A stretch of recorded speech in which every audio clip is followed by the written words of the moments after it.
Hello. Hi. Welcome back. Happy Friday. This is The Trading Desk. My name is Joshua Thanos, and this is my mother from another brother, Jason Maine. What's up, Jay? We're here. It's Friday. We have a pretty special episode. Yeah. Josh and I have put a little bit of preparation in tonight's show. Yeah, it's probably going to be terrible. But yeah, man, we'll did. See. So we're doing a special show. This will be Jay and I's last show of 2018. It's been a long road. That's right. And this is our 30th show as well. And looking back, you know, I look back on what we have accomplished this year, and it's been just so much. There's been a lot of accomplishment. Yeah, we've done so much. You know, reflecting, and this is our first full year in Philadelphia. It's been a long year. Yeah, that's right. The winter's upon us. It's cold as hell outside, and we decided to put something special together, and this will be our first annual. Hopefully, we'll be looking back 10 years from now thinking, oh, the first show was terrible, but this show's great. First annual Trading Desk Awards, the Deskies. Look at that. Look at that. That's pretty cool, man. So we decided to look back on the year and decide basically from the trading room's perspective which watches were the best, the worst, the best sellers, most improved, all these things. So we have 10 different categories, and basically what we did is we made up some categories. We asked the guys in the office along with our own personal opinions, and we decided what the winners are.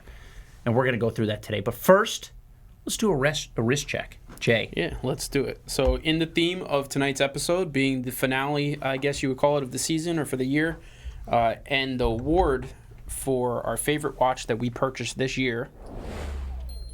Personally. And you guys, personally, you guys knew it was going to be this. So 114060, so current generation ceramic non-date Submariner.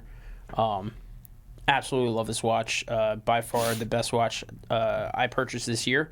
Both kind of unique because it's both quality and my love for the watch, whereas some people might have bought something that was a little cheaper but just happened to love it so much. For me, this is both the most expensive piece. Are you throwing shade at me based on my No, not based at all. on my pick, you ass? Not at all. So both the most expensive, and I just fell, really, really in love with this piece. And it's really nice. I broke it out of the watch box today, and I haven't worn it for about 2 weeks, so falling in love all over again. And the fact that it's gone up in value probably about 20% since you purchased it doesn't hurt either, right, Jason? Not too shabby there, sir. All right, so I picked up a few different pieces, moved in and out of some watches this year, and it was a tough call because I did pick up something after I bought this watch, which I thought would have been my favorite, but after wearing this watch for last week, I've decided, and you guys have seen it, it's my SMP Omega Speedmaster Professional. This is the ceramic, previous, it was at 40.5 millimeters, blue. I mean, damn, look at that. That is a beautiful blue. On the bracelet, as it should be. Yeah, I put it on the bracelet. It's really nice on the strap, but it's something about this on the bracelet, especially now in the winter. For some reason, I really, really like it. So I've become somewhat obsessed with this watch. I've been wearing it a lot. And you know what? It takes abuse, but it doesn't really show it. And that's what I really like that about this watch. And it's super affordable.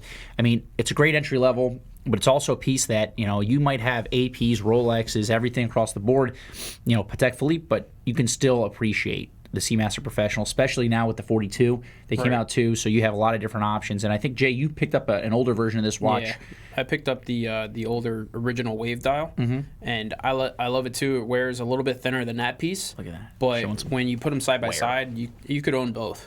I mean, really, and actually, really nice. Yeah, I might pick up an older piece also. That's one thing I think is missing from this watch. While the dial is beautiful, having the wave is nice. So you know, you could really have the one that you have, which is what, $19.99. Yeah, you could have this version with the flat ceramic dial, and you can also have the new 42 with the wave, and they all kind of wear a little bit different, and they're nice.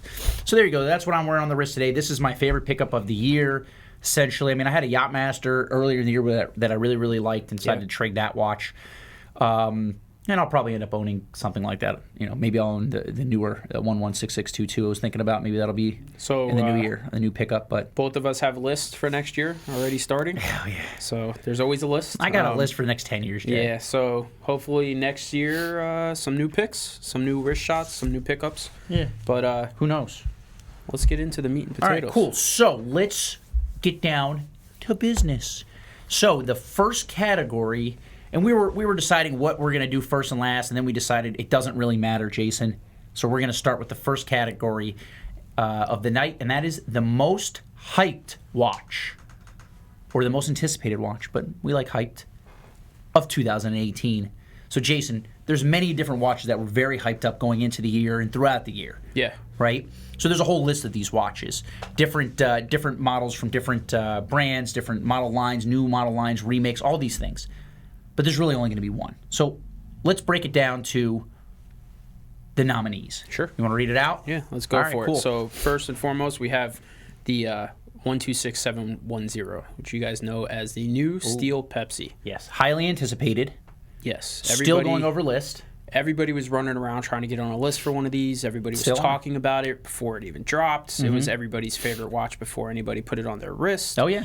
And It's hyped. yeah, it's definitely hyped. So you got your guys running around in Yeezys with Supreme stickers on their laptops trying to get these watches. Is that right, Jay? And yeah, it's a hype beast. Where are your Yeezys? No, not today. No. All right. So the second nominee for most hyped watch of the year is going to be Patek Phillipe Aquanaut Chrono, the 5968A for steel. There you go.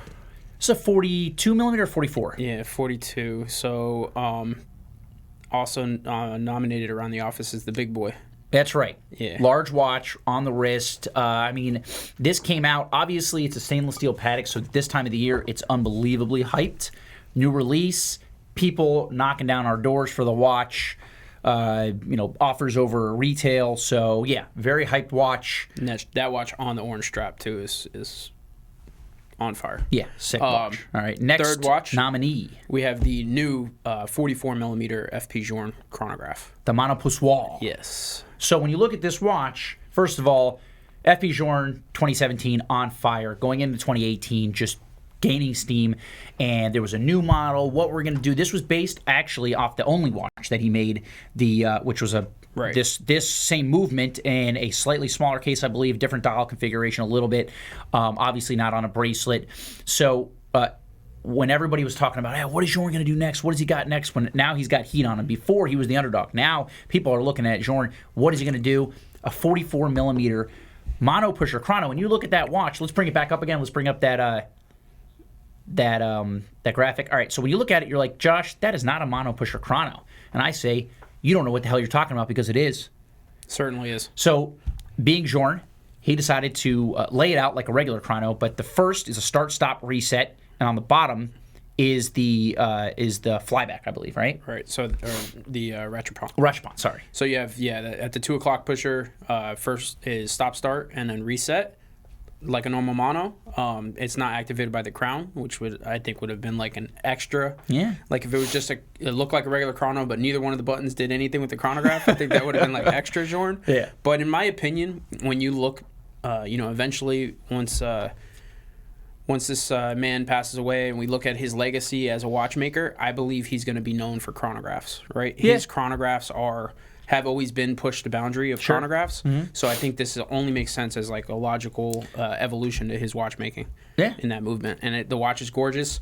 I think the rose gold variant is probably the nicer piece. I like the watch, but it was super hyped. It was super hyped, and people were swearing that it was everything before anybody ever got their hands on it. That's right. Which is And the now, definition of and so we're an authorized dealer for the brand. We see these things like there's a waiting list for the watch now. We've only gotten a few. They've all sold immediately ahead of time. So certainly fits the bill as a very hyped watch. All right. And so the last nominee is another from a brand that you wouldn't think of in terms of being hyped, but we were looking for something out of this brand for a while, and when it was announced, people were like, "Oh, this is where it goes," right? So the Jlc Polaris Collection, that is our fourth nominee for most hyped watch of the year. Obviously, they came out with a new case shape, harkening back to the Polaris, vintage Polaris JLCs. They have the Chrono, they have the World Time, the alarm, Memovox, everything across the board. So very hyped. They had people calling us about the blue dial variants ahead of time, and cooled down a little bit. But right when it was announced, I got plenty of calls for that. Yeah. So watch. this is one of the ones on the list that I'll go ahead and jump on the grenade here. I was hyped for this watch. Sure. When they announced a new case and this model, I thought we were going to see just a new generation of retro-inspired watches from them, which seems to be what they do really well. You know, solid movements. I thought the price point was fantastic, both in starting and in the range. Sure. So I was really excited for the chronograph. Turns out I think the world timer is probably the nicest of all the pieces, in my opinion, at least from what I've handled. You know, Not on this page here. definitely a hyped watch. Okay. All right, cool. So we have our 4 nominees. We got the Rolex Pepsi, the new Aquanaut Chrono, we got the new Journe Chrono Monopoussoir, and the Jlc Polaris Collection. So, Jason, why don't you announce the first winner of the Deskies, Jason? The first ever Desky.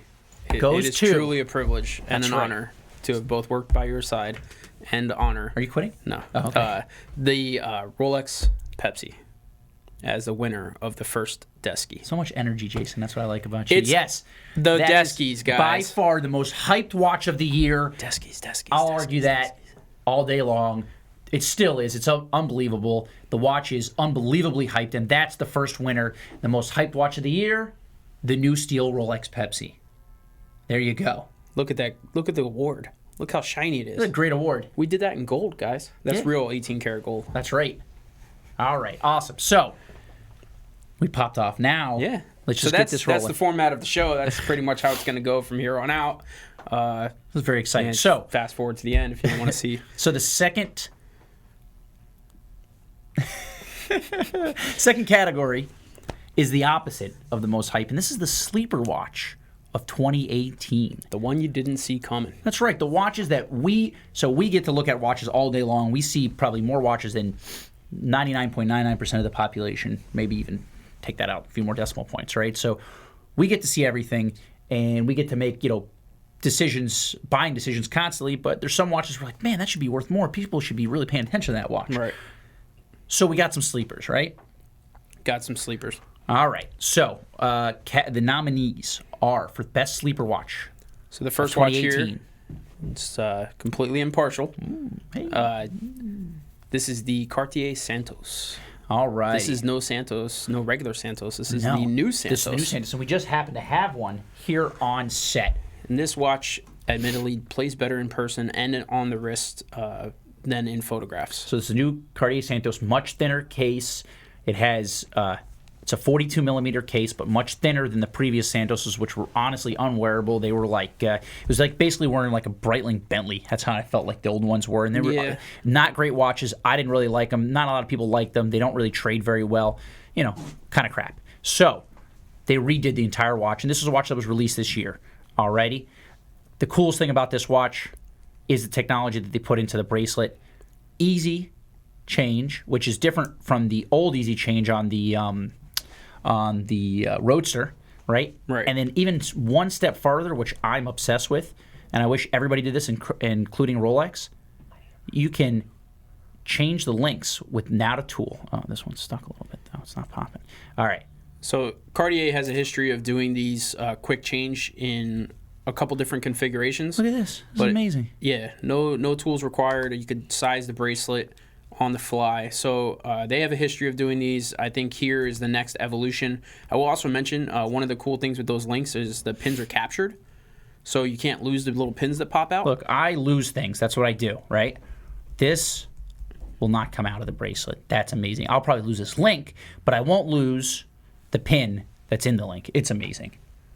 Yeah, great. So this is definitely an evolution of their design, and one that I think merits, if not the award, at least being nominated. Yeah, it's fantastic. So that's the first sleeper watch of 2018. So the second nominee for sleeper watch of 2018 is what, Jason? This is going to be one that we both kind of like, I really think. like this and watch, this was a sleeper so much so that I didn't even see it coming. Mm-hmm. And they announced this watch, and I guess it was out for a little while before it even hit both of our radars. Yeah, but still the Bell & Ross Diver. Oh, yeah. I think it's a great watch. And I have a fond history with Bell & Ross all the way back to some of the first limited editions I used to sell a long time ago, and have sold probably my fair share of Bell & Rosses over the years. Yeah. And I think this is the culmination of probably the best of Bell & Ross. I always loved the O2. Mm-hmm. I always loved the square case because it's very iconic. So for me, this fits. This really hits home. So this is the first Bell & Ross in the 42 millimeter with the screw down crown, right? Right. Okay, and that makes it so much better. It's a diver, it has to have screw down crown. Yeah, of course. Love the watch, fits great on the wrist. They make it in a bronze, and then they make 2 models in steel with black. Yeah, there's blue. and obviously with the being Bell & Ross, you can change the straps out. They have tons of custom straps, Sure. but the bronze one's actually like stupid cheap on the secondary. Also, Stupidly cheap. yeah, I mean you get a great deal for the money. I mean they're great pieces. Cool. All right, so Bell & Ross Diver is the second nominee for Sleeper Watch of 2018. So the third nominee for Sleeper Watch of 2018 suspiciously come from Jason, and that is You guys know the I love 42 this watch. millimeter Explorer, the 216570 white dial polar. So why is this a sleeper watch, Jason? I think Defend your choice. yeah, I think this fits. So it's a Rolex. Most people say a Rolex isn't a sleeper. I think it fits perfect if you were going to pick a Rolex sleeper because nobody saw this watch escalating in value on the secondary market the way it has over the last 12 months. Okay. This is a watch they used to be able to buy for $6,200. Pre-owned, yeah. Pre-owned and $8,100 retail. and get the pick of your choice. You could get a great one, box papers right around that price range. Now you can't even touch the watch. You can get a $7,500 or so. Yeah, market price. on the market. So it's still a sleeper because it's under retail, right? It's under retail, but it's also a piece that just like has steadily climbed on the secondary market all over this year. Mm-hmm. And I think if you're gonna pick a Rolex that's under retail but has come back, what we'll call under the radar or sleeping, it has to be this piece. Okay. And so I guess it's a Rolex that less people are paying attention to. Is that why it's a sleeper? Yeah. Okay.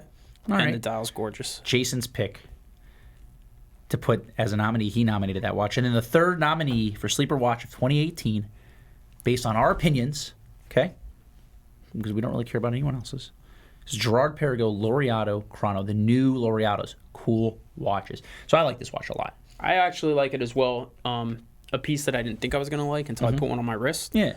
This silver dial you see here with the Panda. Yeah, what we call the Panda. They also have it in the blue dial, which is actually really pretty. That's right. I like the non-chrono better, but we decided as a sleeper for sure. So you can find these. So secondary market on GP is roughly 40 to 50% of the retail value, right? Yeah. So you can get them at really, really good prices. There's no line for these watches, but they wear great. They're in-house movements. GP is known for making good movements. And all around, fantastic watch. I think this watch is a home run for GP, and I don't know if it followed through with the actual sales numbers, but from a that's why it's a sleeper. Fan of the brand, I think it pulls a lot of the history of the watch while still keeping it very modern and sporty. Yeah. And you get a good look, and it's not like overly GP. It's not like the Seahawk where you have like some kind of crazy case hanging unwearable. off. It's actually really nice, and you kind of have to see one of these on the wrist to appreciate it. So cool. Yeah. All right. So let's announce our second winner of the night. Jason, Sleeper Watch of 2018 from the list of nominees: Cartier Santos, Bell & Ross Diver, Rolex Polar Explorer II, or the Gerard Perregaux. The winner is... It's going to have to be, because this is my show, and I picked it, okay, is the Polar. Oh, Jason. And do you know why it's my pick? Because this will be on my wrist in 2019. Guarantee it, guys. It's going to happen. Great. Yeah. Awesome. So look at there that. you go. Solid Sleeper gold, Watch of the year. Solid gold. If it was up Desky. to me, the close runner-up would be the Cartier Santos, in my opinion, because that's truly a sleeper. No one's really buying the watch, and there's not a lot of demand for the watch, but the watch is awesome, and you should be buying it. And the price point's fantastic, $6,850. All right, great. So we got 2 winners under our belts. We got some more categories there, Jay. We do. Right. So category number 3. Okay. So now we went from most hyped to sleeper. Now we're going to Worst performer. That's right. So in terms of market value or retail sales, the worst performer of the year. The watches that just end up being duds, unfortunately. All right, so what do we have in terms of nominees this year, Jason? So I think it had to be number 1. And that's going to be the Breitling Navitimer 8 series. Okay, so that's the first nominee. Yeah. First nominee for worst performer of the year. This was a complete swing and a miss from as far as pretty much everybody in the watch industry is concerned, is in regards to Breitling's first attempt to revamp the brand. Yeah. And new ownership. Yeah, new ownership, new tooling. And apparently. we're like, man, they're gonna do it. Go back to your roots. Make a new Navitimer. This is awesome. And then just kind of missed the mark, and I think a lot of people were really disappointed in this watch. Yeah. A lot of people said, well, let's wait and see it in person, and still didn't deliver. What's funny is, as a side note, the new Premiers are actually really nice watches. And we were like those, and they should have just, you know, released those, even though the price points are a little bit too high in my opinion. The Premiers should have been the first release. I think that would have brought a lot so there's some running speculation, and I would probably tend to agree that because a project of this magnitude takes so long, that the new management kind of inherited this project. Sure. And so much R&D and tooling and all that you just had to release it. Gotcha. But yeah, first a nominee of this Way category. to soften the blow. All right, so the second nominee for worst performer in terms of market value or retail sales is going to be, it hurts me to say, vintage Panerais. Ooh.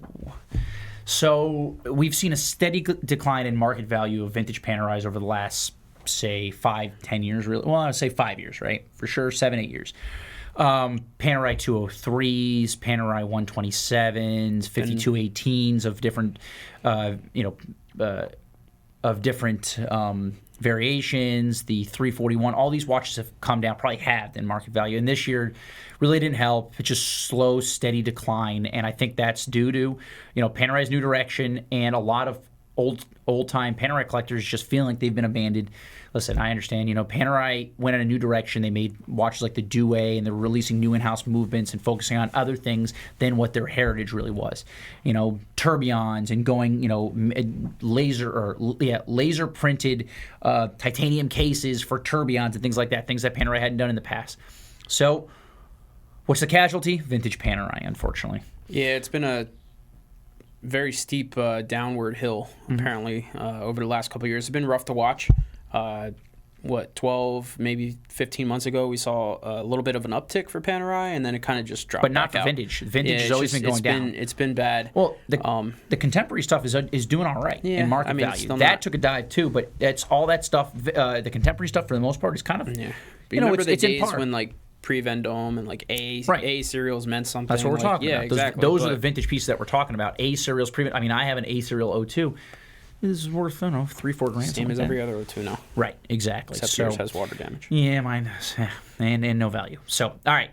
Worst performer of the year. Third nominee is the Jlc Polaris line. Ooh, so we talked about this as terms of hype because there was a lot of hype coming out behind this line, and people were really, really excited for this. And hey, JLC's back on the map. Tim was pretty excited, and unfortunately, kind of a flop, Jay. Yeah, so this is going to be the only one that kind of hit overhyped and flops, and I think the reason there is that one or two of them stuck with guys, and then the rest of the line just kind of plummeted. Yeah, so not a great overall performance out of most of the line. I would say 80% of the line. Yeah, it's crappy. All right, and the fourth and final nominee for worst performer in terms of market value retail sales this year is Vacheron Constantin Overseas Gen 3. So there you go. So on the screen right now, you're seeing the strongest performer in terms of these models, but honestly, it flopped. I mean, I think this Chrono is about 30 grand. I mean, the watch itself, very well executed, right? Yeah. They give you what they feel like is a lot of value. Unfortunately, they almost doubled the price point for the line itself, right? And they made the watch a little bit too big, and they missed the mark big time. So this was another watch that probably could have been, most overhyped watch of the year too. Very hyped.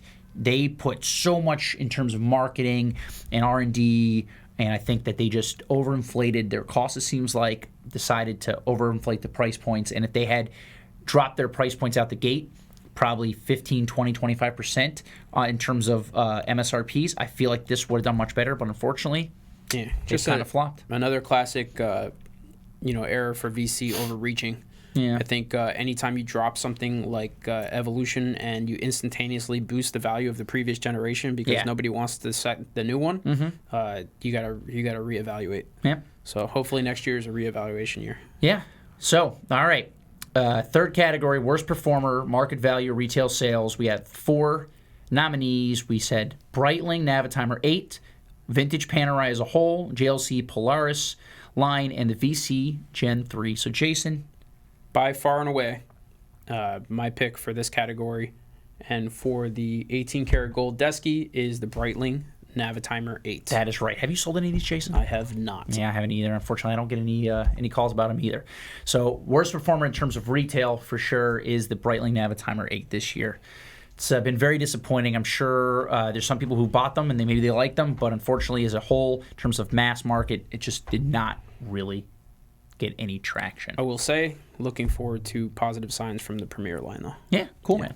All right, so next category, and flipping the script a little bit to the opposite of what we just talked about, will be most improved in terms of market value. That's right, Jason. So we have we had a lot to choose from because this year's been crazy in terms of market value and watches. But I think we kind of encapsulated the most valuable watches for the year. Sure. Most improved in value, and the nominees are starting with. So this category specifically is something that you guys will recognize these watches because it's the bread and butter of what we talk about mostly on the show. Sure. Right? So the first nominee, when we were looking at this, and both of us agreed, had to be the Omega Silver Snoopy. Well, not the Silver Snoopy, Jason, just Or all the Snoopies. All the Snoopies went up in value. In fact, the previous version with the blue on the dial used to sell like a year and a half ago for $3,500. Now it's a $12,000 watch. Right. So obviously, the Silver Snoopy is a $25,000 watch from a $7,500 retail. Insane. But all the Snoopies have benefited. So yeah, the Silver Snoopy is going to be the premier piece and the one that everybody now recognizes. A lot of guys that have Silver Snoopies don't even really know that there used to be other Snoopies. Some of these guys call in, I have the Snoopy watch. Well, which one? Right. The only one. That's not true. All Snoopies are up. We do have, I think, a bracelet one that recently. That's a cool watch too, but I think the Silver Snoopy is really pretty. Yeah. So there you go. Guys kicking themselves. I didn't get that at retail. Yeah. Market value exploded on that watch, and you don't really see it from a brand like Omega that is somewhat of, in terms of the watch world, relatively a mass producer. Right? So when you see something like that, it's very interesting, and it was just kind of like a blip, boom, on the radar and exploded, and still, the Silver Snoopies, we're waiting for those to come down, still haven't. Yeah. It was a steady, meteoric rise. All right, so second nominee in most improved market value will be the Rolex Submariner Hulk Edition, the 116610 LV that's been around for since, 2008 or so? 2009, something like that? Maybe later. I have to look it up. But so the watch's been around forever. This watch used to trade just like a regular Submariner, maybe a couple $100 more. In fact, I know that a couple years ago I had a chance to buy a pre-owned one for myself at $5,500. Wore it for the weekend, decided it was too green, Jason. Made a big mistake there because the watch is now trading between $10,000 and $12,000. It seems like it might be going up. So this is a watch that retailed at $9,050. Right. Okay, so it's well above retail, even from a wholesale perspective. And it's a watch that's been around for a long time and just this year blew up in value. Sure. Approaching, I've seen listings for $15,000 for these. Yeah. And if they discontinue it officially, certainly should be up over that. Listen, there's always rumors that go around. I think this year's swell in this piece came from a lot of rumors going around that it was going to be discontinued, which is always kind of the case with special one-off pieces like this. The watch is awesome. I think to your point, it is a little too green for my taste, but it is very cool, and it's a good way to buy a non kind of basic sub and not spend the money like on the white, gold, blue. On blue Smurf, right? Yeah, it's a good watch. Yeah. All right. Third nominee for most improved market value is what, Jason? This is going to be everybody's favorite Nautilus, right? It's the 5711. And you guys know we had to put the blue one up there. So that's a watch that trades right now for like between $50,000 and $55,000. And the question is, what does it do, Jason? It tells the time. Wow. And the stainless steel sport model selling for double the retail. Ridiculous, Jason. That's how I feel. So we're talking most improved. The market on that piece is just gone insane, crazy through the roof. Yeah, man. And for nothing aside from the fact that it is unobtainium. Yeah, that's right. Fourth nominee for most improved market value is going to be the AP 15202 ST with the blue dial. This is the ultra thin, Jason, 39 millimeters with no quick set date, goes for well above retail. Retail is what, 22 something around 22.8 or so, right? and the watch sells for like nearly $30,000 on the secondary market. This watch exploded. This watch used to sell for just under, it was a strong piece for AP for a long time. It used to sell market value probably just under list price, and now it's well above. And we can talk about why that is, a little bit later in the show. But that watch has certainly exploded in value. So Jason, state of the art, non-quick set date movement on that guy. Exactly. Boutique only. So Jason, most improved market value. We got the Omega Snoopy. We got the Rolex Hulk Submariner. Patek 5711 1A blue dial, and we have the AP 15202 blue dial. Gonna have to go ahead and give this award to the 5711. That is right. Blue dial. And if you thought it was anything else, you're a moron. Sorry. This watch is insane in value, and it just keeps going up. It just keeps going up. In fact, Patek recognized it, raised the retail value to try to cool it off. Didn't work. Yeah. Just kept going up. They said these waiting lists are getting crazy. We got to do something on the secondary.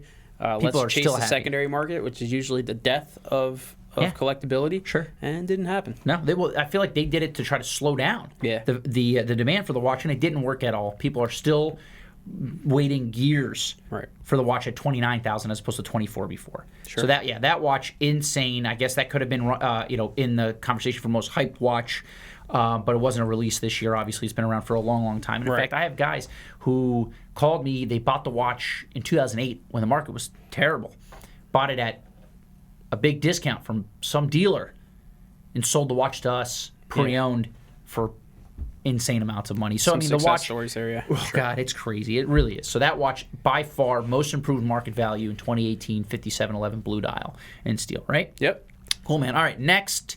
Yeah, this is a cool category. It's one we were excited to do, and from the conception of the show, right? I think this was one that we knew we were going to do before we even made the list. So this is going to be best special and or limited edition watch of 2018. That's right. So best special edition or limited edition watch, something off the beaten path. Yeah, these are watches that around the bullpen we get excited about because it's not the normal. It's something that usually is. Not always released ahead of time. You don't always know about them, as for one of these watches, which we'll mention. And Hublot is going to dominate this category, I would assume. Aren't they all special and limited editions? So I think they're disqualified. Okay. So the number one pick or nomination for this is going to be the in Royal no particular order, by the way. Yeah. So this is the Royal Oak Perpetual calendar. Specifically, this dropped, and I don't think anybody knew that this was coming. It's the green dial stainless steel Perpetual calendar. Jason likes to talk about this any chance he gets. Yeah, I mean, it's just gorgeous. I happen to love green. I think that's a great shade. Really, you like green, Jason? I think I like Perpetual calendars. I happen to like AP. I like stainless steel watches. Do I keep going or keep going, dude? And this is we got all day, so we're good. This is everything. So I actually really, as soon as that dropped, I think it was something stupid like 50 pieces. Right. So when that dropped, so you're selling everything you own to buy that watch, Jay? Well, yeah, I mean, all right. I tried to asset capital some of my stuff. God, don't bring that up. People don't like that. Welcome to the Deskies. All right, cool. So that was the first nominee. Second nominee, Omega Speedy Tuesday. So Omega decided that they were going to release a Speedy Tuesday edition to take advantage of what many, Fratello watches started Speedy Tuesday, right? So post a picture of your Speedmaster on a Tuesday. So this was Omega listening to the collectors. They made a watch for Speedy Tuesday, and here you go. It's basically a reverse Panda on a strap. Really nice watch. Price point, I think, was like $71, something along those lines. And it kind of, I can't remember if this came out after the Snoopy, right? So they saw what was going on with the Snoopy. They released this watch. Very hyped watch, but actually very nice and reasonable. Goes probably right around or a little bit over list now. Yeah, cool special edition. I think Omega probably, realistically, all of these picks for special editions could have been Omega. They love to leverage special editions. Sure. Reissues. So, yeah, but cool watch. Speedy Tuesday, you got to love that reverse style. That's right. So third nominee. Third nominee is probably the best of the big Rolexes, and this is the James Cameron, specifically the new 44 with the new reproportioned bracelet right. and buckle. So Jason argued with me in regards to if this is a special edition, but I mean, listen, if you name a watch after a person, regardless of how many make, it's a special edition. So I think I got you to agree on that. Yeah, eventually I came down to the fact that as long as we named the category special and limited, that's right. Or limited. we would include this watch. So I think it fits the bill. I will say that these are in my opinion better than the original 44 millimeters, especially now that Rolex has figured out with the 43 millimeters some of the proportions and stuff. Sure. So I think this was a valid reissue for them on this watch, and a good pick for us on the Deskies. What other special editions are you going to get from Rolex? It's really the only one, right? Okay. So the last nominee for best special or limited edition watch will be the FP Journe Holland in Holland. Yeah, we shot for the stars on this one. Oh, yeah, so that's a steel watch with, was it Damascus? It's basically a... Holland Holland's a gun company, isn't it, Jason? Yeah, Holland is a very, very, very expensive shotgun company. And what do you know about shotguns, rich Jason? History. That is actually a cross-section of a barrel. So they basically cut up one of these guns, which I would have to assume How does that make you feel? I would have to assume it was like a damaged gun, because the guns are extremely expensive. I feel like you would never cut up a gun, would you, Jason? I don't know. So Holland & Holland, so they made a special dial out of the barrel from the Holland Damascus guns. barrels. Yeah, it's basically a cross section, so a sliver of the dial. Right, limited edition, high retail, lots of demand for that watch. All right, so let's get to it. Best special or limited edition, we have the Royal Oak Perpetual Calendar, limited edition steel with the green dial. Jason likes that watch. The Omega Speedy Tuesday, the first edition. The Rolex James Cameron Deep Sea 44 with the new styled bracelet. Or the FP Journe Holland in Holland chronometer souverain, I guess is what that is. Shotgun watch. So, you want to go or you want to tell? You go for it. All right, so the winner is, you guys ready for it?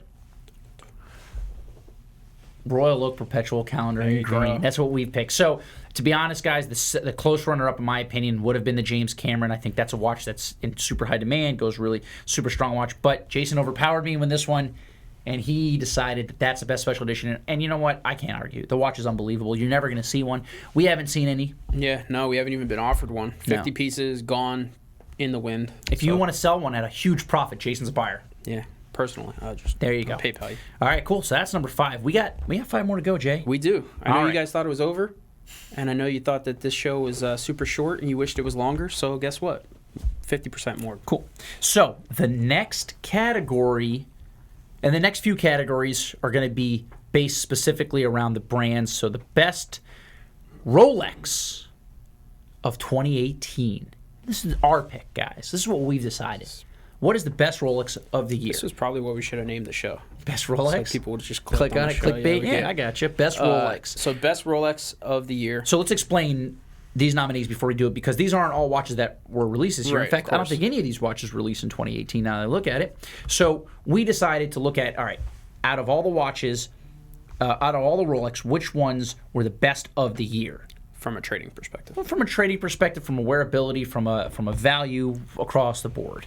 And I think it makes sense with Rolex specifically, because it seems like the stuff that's coming out, while there may be a premium, is always a year or two behind for the real love of the watch. That's right. So the number one pick, it's not the number one pick. Well, so just the first nominee. Let's all right. So this is in no random order. So now I'm going to skip the first nominee and go to the second one. Sure. Keep you guessing. And we just talked about this watch. It's going to be the Hulk. Right. A lot of love for this watch. This watch has really matured, as we were just talking, over this year, both in value and in people that seem to have really just fallen in love with it. And so it's on this list. Yeah, so this is a really strong contender this year for being the best Rolex of the year. People have fallen back in love with this watch, and obviously it's a super strong performer. Right. All right, so the next one, which is actually our first nominee in no particular order, like I said, is the 116500 Ceramic Daytona. So this watch was released last year, 2017. It is insane. This blew up the entire Daytona market, right? So Daytonas have always been pretty strong. There's always been somewhat of a waiting list. But once this watch came out, everything just kind of, the stars aligned, right? So there was a big auction price for or sale for the Paul Newman. And then shortly after, this watch was released, and then everything went berserk, right? So you got they discontinued the old steel version. They have now ceramic bezels on the current version, and it makes the watch. So in the past, one thing that we've heard is the watch is a little feminine, right? It's like, I guess it would have been like almost like a unisex watch in the past because it was a little bit small, didn't have a date. This watch is certainly a masculine piece. You don't really see a lot of women wearing ceramic Daytona. So this watch made the Daytona very wearable for men. I agree with that. Yeah, makes it feel bigger. I've said on the show before that I believe the Daytona is a woman's watch, and I think what that comes from is a lot of sales on that watch and a lot of secondary sales on that watch has gone towards women as the last couple of years watches got bigger and bigger. Sure. Now watches are coming back down in size, and collecting is coming back down in size. I think this watch fits that masculine role really well. Cool. On a quick note, I think my personal pick for that specific watch is the black. Gotcha. Yeah, we've talked about it before. I go back and forth. The black, I think, I like it as well. It's a little bit more low key. It looks a little larger on the wrist too, because it looks like a big black disc. I think our friend Tim also likes the black one. So can't argue with Tim, because if you do, you're wrong. All right, third nominee for the best Rolex of 2018 would be the white gold GMT, the original Superman, the original, not the original Pepsi, the original ceramic Pepsi. So this watch was a dog for a little while. It was a watch that did not hold value on the secondary market. I know when it came out, it was hyped, then it took like a nosedive. And right now, it's been discontinued. They changed the dial to blue, and then they shortly after that discontinued the watch. The watch is on fire. It's fantastic. My opinion, I like it better than the steel Pepsi, especially 100%. For similar money. But the value has gone up. 100%. I like the watch like the blue or the black better? I think I like the black better. I saw the blue in person, and I liked it a lot better than I thought I was going to like it. It's really, really nice. It's similar to but I think I blue still go with the black just because it's discontinued. Well, they both are. The watch itself is discontinued. Right. I don't know. There's something about that black dial in the mix of those colors. And like I said, I thought it was going to be hands down black dial, but then when I saw the blue, I was like, wow, it's pretty really nice. You could have one each. Why not? Be a tycoon. This is a Rolex that I put on my wrist along with the Smurf, and it's just like, wow, I should own one of these. Yeah, both. Yeah. And it's a darker blue than the Smurf. Yeah, it's really nice. Which is the white gold Submariner, if you guys aren't in the know like us. And then cool the last nominee is the blue dial stainless steel Sky Dweller. That's right. So this watch came out also, was it 2017 as well? Correct. Came out, when I saw this watch, I lost my mind. I thought this was amazing. It was a great watch. The price point was fantastic. At that time, didn't foresee things going as insane as they are and going crazy over retail. This watch has performed, so the white dial and the black dial variant, or the silver dial and the black dial variant, have cooled off substantially, whereas the blue dial is still just bonkers, right?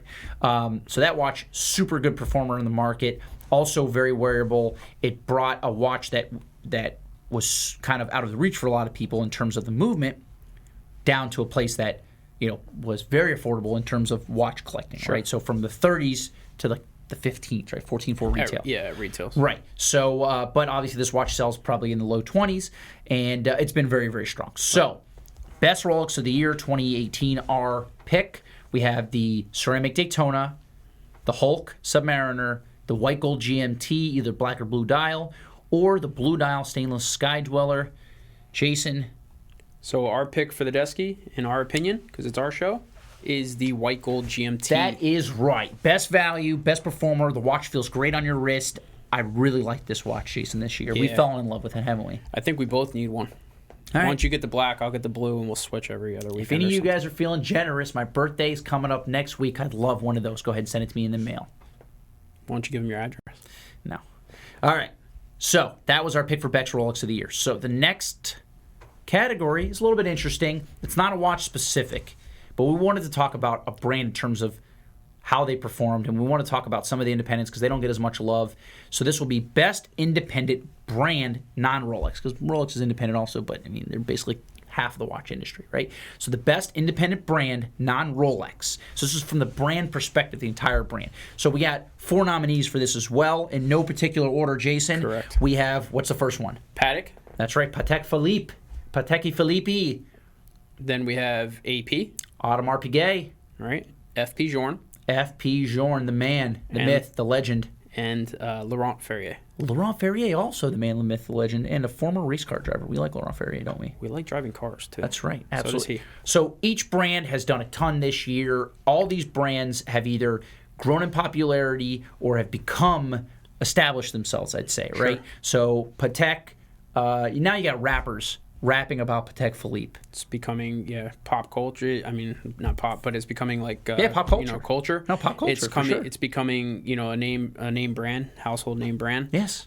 Which for a long time wasn't the case. Rappers named Lil Uzi are calling us for Patek Phillipe watches so we can wear them on stage.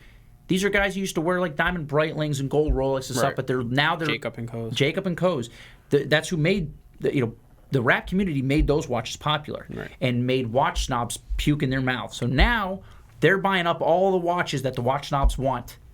That's right, Patek Phillipe in pop culture. It's amazing. So AP this year exploded in popularity as well. They did it a little bit different. Well, obviously, they've always had partnerships with athletes and things like that, but they weren't always the hottest watches on the block, right? So, but AP this year decided to go basically vertical in terms of their distribution, bring everything back in-house, and they thought, hey, we got enough demand to do so, and it looks like it's working. They have blown up market value for Audemars Piguet's. Insane. Yeah, the management decision for this and just like flipping the retail perspective on its head and going completely vertical has really paid off for them. Yeah. Taking a note out of other brands' books and controlling supply and demand and distribution really, like we always preach, has really paid off in this regard for them. So that's why they're on this list. That's right. So FP Journe is also a brand that was starting to gain popularity in 2017, cemented himself, I believe, in 2018, and obviously with the release of the new Montepassoir, he's here. He's somewhat arrived, I would say, right? A lot of people who've never would have thought about buying an independent brand other than Rolex or Patek or even AP, now they're going to Journe, and he's a big contender. He's only making 900 watches a year, or a little bit less, and Journe, I think you're going to see. When you look back at it, 2017 was the rise. 2018 was cementing himself as a real player and also obviously the partnership with Chanel, which a lot of people didn't understand, but that financially cemented himself. So now he can give double metal fingers to everybody. So and congratulations to him as well, because it's well deserved. Yeah. And a lifetime of building movements has finally paid off with your name in lights, I would say. That's right, man. And one of those things is just because, like what we talk about on the show, people looking for alternatives, and it's a great alternative. So the last brand, Laurent Ferrier, on the is similar, but I think the reason he's on this list for this year is Journe like 2 years ago. Laurent Ferrier is like stepping into the ring in some ways. And people are noticing the brand. People are asking about it. They are extremely well executed movements. And that's what he focuses on. Yeah, the movements are fantastic, and then the simplicity of the watch kind of pays tribute to you wanting to turn it over and look at the movement. So what's great about Laurent Ferrier is that like he's got his own flavor, right? Yeah, so Journe is double middle fingers. That's when you think of Journe, it's like, hey man, I'm gonna do whatever I want, how I want it, whether you like it or not, and people really love that. Ferrier is almost the opposite of that. He's like, while he's gonna do what he wants. Whatever he wants, he's going to be very nice, subdued. He's not throwing double middle fingers. The guy just loves finishing movements, and that's what he does, right? For him, I think if he could just sell, here's the movement on a strap, the dial, the case, it's all beautiful, but the focus is the movement. Well, the cases are unsigned, the dials are very simple, and everything's meant to be very low key. It's his own flavor. It's kind of his own thing. Exactly, and also he was a former race car driver, which is really cool too. So, all right, so best independent brand, non-Rolex. For the 2018 Desky Award is I'm gonna announce this one, Jason. Go for it, man. So is it Patek Phillipe? Is it Audemars Piguet? Is it FP Journe? Laurent Ferrier? The winner is Audemars Piguet. Guys, all right. I think it's pretty easy to determine that Audemars Piguet had the biggest impact in terms of being an independent brand, changing the way they did business, and really just kind of being ballsy out there, saying, "Hey guys, we don't need a dealer." Distribution channel. We're going to do everything ourselves, and we're going to do it better. And they're trying. That's for sure. So they're doing. It seems like it's working. They haven't slowed down for anybody. They haven't apologized for it. They're steaming ahead, and I think 2019 is going to be a crazy, crazy year for them. Yeah, they have regular production pieces selling over retail right now. It's bizarre. It's like, who else besides Rolex and Patek? Now it's AP, and it used to be, Patek Phillipe, Audemars Piguet, and VC. Were all like there was the Holy Trinity, right? But really now, and I know we're based on movements, but it's Patek, AP, and Rolex in terms of value retention. Holy Trinity value retention. Those are watches that you buy, and there's just you're buying gold. Right. All right, so the next, and getting down to the wire here, towards the last few So number 9 categories. on the category. No, it's number 8. Let's see, it's 7. That's 8, Jay. Oh, I'm sorry. I can't count. Don't apologize. So number 8. Mm-hmm. Best watch 2018, Richemont. From Richemont. All right, so we wanted to break it up. So we looked at the best watch from Rolex. We talked about the best independent brand. Now we're going to talk about which is the best watch from the Richemont conglomerate, right? So Richemont has a lot of different brands. They got Longa, IWC, Panerai, Cartier, Vacheron, all these brands. Sure. So what are the top 4 watches from Richemont this year? So yeah, we looked up from this offering the top 4 watches and that were released, I guess, this year, right? They're released this year specifically, and in no real order. The Datograph Lume, right, from Longa. So Longa released one of the most popular watches from Longa in terms of market value and demand is the Lumens, right? So they made a few different models. They made 2 different Lumen models so far, I believe. So this is the 3rd in their Lumen. So Lume is awesome. I love Lume. I like Panerai. I like seeing things at night, and just it looks cool. Glowing things are super cool, Jason. It's radioactive. So now you got a Datograph. So their best watch, I guess. The Datograph is their best watch. That's probably the best chronograph it made. Yeah, right? it's so this specific watch too is always kind of under the radar in a very subdued type of chronograph, right? It's dressy to some, into most regards, it's dressy. But the idea of the watch is that it's so much packed into kind of a dressy presentation, and then when you take a model and you turn it into like a Lume, it just turns it on its head. And it's kind of a whimsical kind of way to wear that watch. For sport watches, so they took a watch that can only be looked at as a dress watch and then covered it in Lume. I love Lume. I think every single brand should just cover all their watches in Lume, including straps and case and everything else. Bust down. Yeah, let's bust it down with Lume. All right, so there we go. So we got the Richemont owns a Lang & Son Datograph Lume. Sure. All right. The next release would be Panerai Douai. So the Douai line from Panerai, it's something different. This shows the new direction for Panerai. These are not water-resistant watches. It's kind of strange. Dive watch company that makes nothing but dive watches makes a non-dive watch. But they grew on me a little bit. It's something different from the brand. It's a dress watch, a true dress watch from Panerai. It's got mixed reviews, but they do sell. They have strong market value. These watches, especially the blue dials, have been selling. And they made a new 38mm Douai, which has been very popular. So it had to be in the running. All right? Yeah. Next nominee for the best watch from Richemont this year would be? Not exactly sure how it made on this list. Hey, I think somebody slipped it in there. But the Cartier Santos. That's right. We got it here, baby. That's right. So they got a full line. So they redid the Santos line, which is very much Cartier. It's very distinctively Cartier. And now they made the watches very wearable, and price points are fantastic. And they made a wider range. They got steel. They got the two-tone, the full rose and yellow gold, I believe, and then the skeletonized dial, which is an interesting piece as well. I guess you can compare that to like an AP open work for far less cost, right? Yeah, and then Josh showed the interchangeable straps, but what you guys might not know is that they come with the second strap. That's right. So that's a huge, and deployment book. So that's a huge value upgrade as well. The only thing I would have liked to have seen, and I think the watch is fantastic, and I've told Josh this, is the full rose gold or even the two-tone. I would have liked to seen a different dial. Sure. On the piece, I think that you got, next year that's probably going to happen. Cartier's known for those stark white dials. Yeah, though, so. it would have been so romantic with the chocolate dial and that rose gold or something. You're a romantic guy, or like a cream dial. Yeah, okay. Like romance. But anyways, right, the last pick for this category is Vacheron 56. The 56 collection from Vacheron. Hey, look, it's Vacheron 56. And I think that kind of summarizes pretty much all of our all the Vacheron love that you can muster for the brand. Look, it's a Vacheron. I think the watch, I would have nominated this for a flop in my opinion, but it's a release this year nonetheless. Right there. Brand is worth mentioning. I don't particularly care for the watch. All right, so let's name a winner here. All right, guys, it's the best watch of 2018 from the Richemont Group.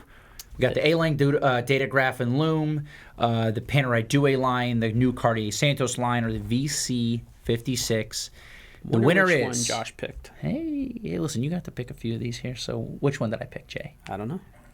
Cartier Santos, baby. I don't care who disagrees with me. I love this watch. And in fact, guys, I don't know if I talked about it, but I actually own this watch. This is my latest purchase.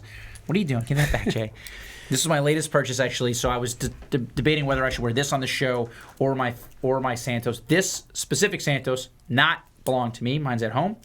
But the watch is fantastic. I'm obsessed with it. I think in terms of value, in terms of what it means for the brand, because it really is the essence of the brand, right?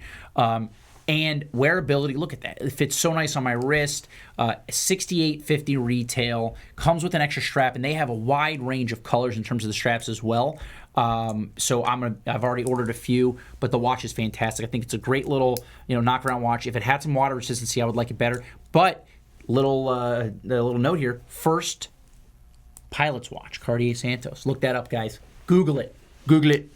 Josh, is that your Tim knowledge for the day? Google it. All right, guys. So that was the best watch from Richemont, in my opinion. This year.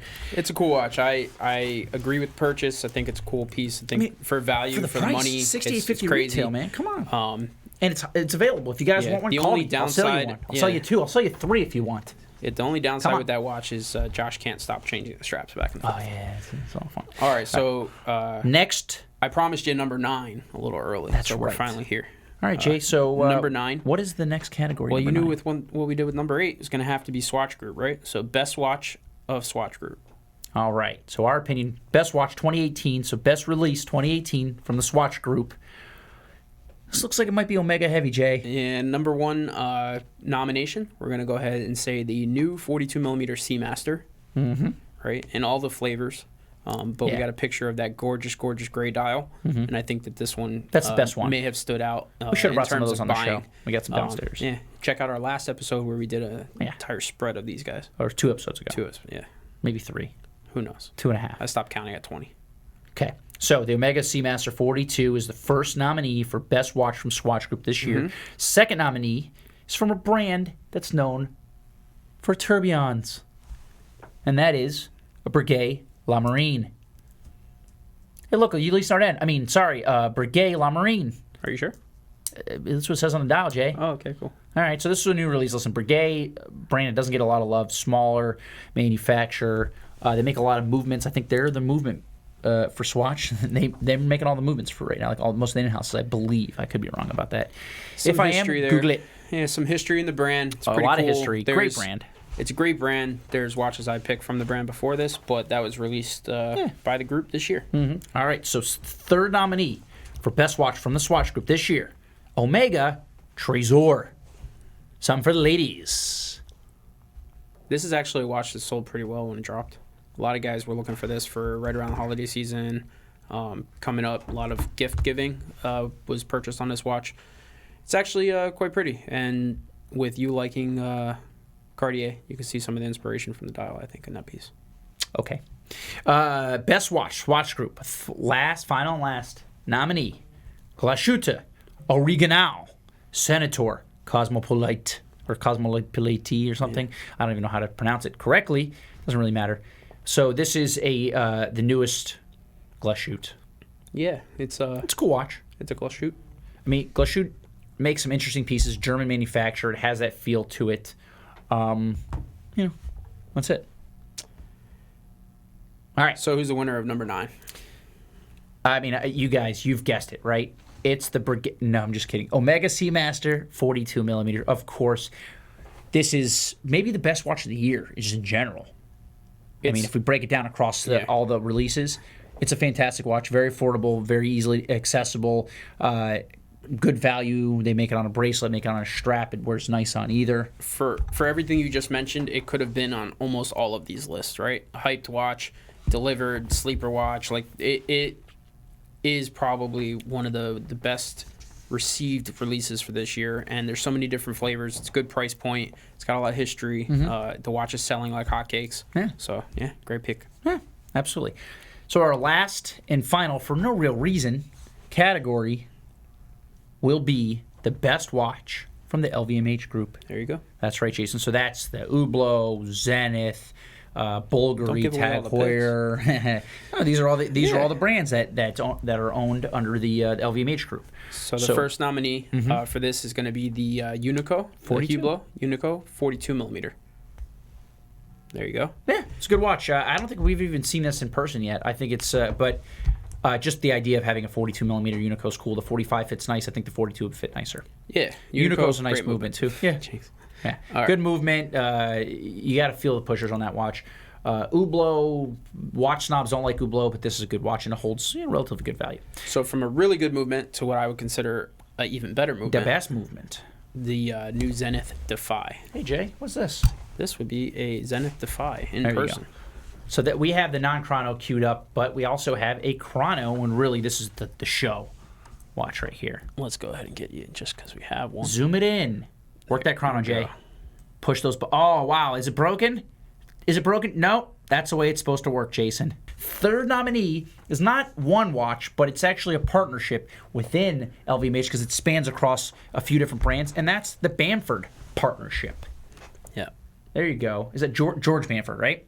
George Bamford with the great smile versus next to Jean-Claude Biver with even a greater smile. And on the wrist, he's got a Bamford Tag Heuer Monaco. It's cool. So we've always liked Bamford. They do some really cool pieces. So now they've partnered with, they usually do, they're known for doing like really cool Rolex partnerships or. Right. So we bought Bamford before this partnership, obviously, and Yeah, we were pre-owned. one of the only pre-owned purchasers on the market that kind of like Bamford. Sure. A lot of people wouldn't even buy them because they're defacing the watches, but Right. Fake Rolexes. they've come to so much of a height in the market that they've Well, the name's gotten so much value. and really just on the backs of the quality of the work that they were doing. Yeah. So with this partnership, it's really cool because you can buy a factory produced piece that's not your normal piece. It's been modified. And it's limited. And limited edition, and you get a full factory warranty, and it's pretty cool looking. Yeah, and so on and so forth. So yeah. there you go. So now Bamford now works exclusively with LVMH. They do. They have Tag Heuers. They do Zeniths as well. Right. What other brands have they worked with? That's it so far, right? Yeah, Zenith, Tag, and Nothing from Bulgari yet. Nothing from Hublot, I don't believe. I want to say maybe there was another one, but I can't recall. Whatever. So Bamford partnership. It's the third nominee, and the final nominee, and really the final nominee of the show, Jay. Yeah. Yeah. Well, for these, maybe we'll talk a little bit For after number this 10. for a second. So the you guys know I love this watch. That's why I made it on this list, and this is the Bulgari Octo Finissimo. Oh yeah, you love that watch, Jason. In the titanium specifically, full titanium bracelet. I think that watch is fantastic. Yeah, it's really thin, Jason. A lot of people really love this watch, so it's not just me. Just a really thin watch, it seems like. It's very thin. It's a super thin Very watch. cool watch. Micro rotor automatic movement. Great, like it 'cause it's super great thin? piece. And Josh is now Trolling you. trolling me. But that's kinda what cool I do. because he owns a Cartier Santos. That's so. right, bro. It's a fantastic watch. Not quite as thin as the Octa Finissimo, though. So You're falling off. we got the top 4 nominees and the best watches this year from LVMH. We got the Hublot Unico 42 millimeter. We got the Zenith Defy. We got the Bamford partnership. So all the Bamfords coming out of LVMH Collectively, yes. and then the Bulgari Octa Finissimo. Jason, why don't you announce? Do I pick the one I wanted to pick or the one you wanted to pick? Why don't you pick the one that is the right answer? That we agreed to? The Zenith Delphi. Delphi? Delphi. Defy. Defy. Is that like a vintage? Nah, this is the Defy. Hey! So we queued up the three-hand auto, but I think the Chrono's really the pretty... Work that chrono, Jay. Press that button. Oh, look, it's broken. We're just going to let it go. Cool, man. So there you go. That is the best watch out of LVMH this year. And, That's yeah. it. Show's over. Nah, well... I just timed it with my chronograph. Jason, looking back on this year, again, it's been quite crazy. The watch industry has exploded. You and I financially have done probably better than we ever have because the watch is just so much volume, right? More watches being sold, and what do we owe that to? You think? I know you want to say what you want to say, but I think What? I What am I thought gonna say? you were going to make a presidential joke, but Oh, Donald? No, Yeah. I don't think Donald doesn't even wear watches. listen, I think I don't think so, does he? that we're sitting on top of a pretty good bubble climate for watches. I think that Maybe. there'll probably be an adjustment in the next 18 to 24 months, but for right now, we're going to ride the wave. Things have been crazy. Stainless steel specifically, sport model stainless steel. A lot of these brands really paying attention to the secondary market. Sure. So really big companies like ourselves forcing the secondary market, and some other players I think have forced these brands to really recognize how much value and how much stock they put into their service industry, into pre-owned pieces, into keeping the brand afloat on the secondary market. Sure. Like we said, so I think that that's a lot of what the market is. Hopefully next year we see some cool new releases.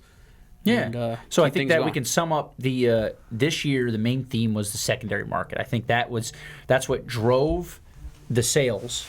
The retail sales this year, you saw vintage exploded. You see brands actually acknowledging the secondary market. You see brands like Richemont buying, secondary market sellers like Watchfinder, and eBay is now like they're putting a huge emphasis on selling watches on their platform. And I think you're going to see, which was it, Richemont that is selling watches direct to consumer online in China. Is that Richemont? Yeah, So you saw a lot of changes in the watch world in general, and it's very interesting. It's been a crazy year for us personally, for the watch world.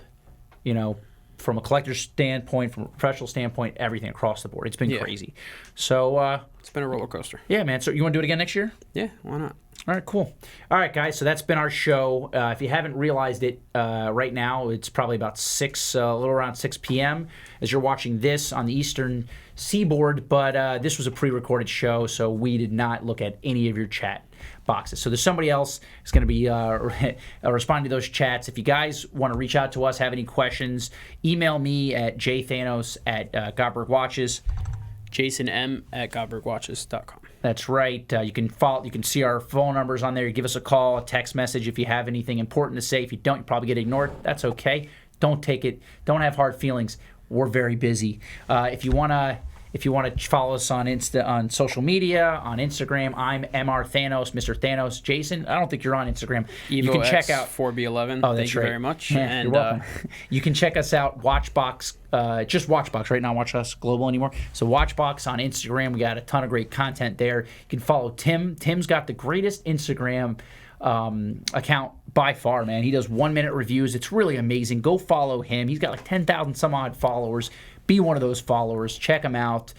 Check us out on YouTube. Subscribe to this channel if you already haven't. If you haven't and you're watching this, shame on you, you terrible freaking person. We don't like it. Especially if you made it all the way to the end of the show. That's right.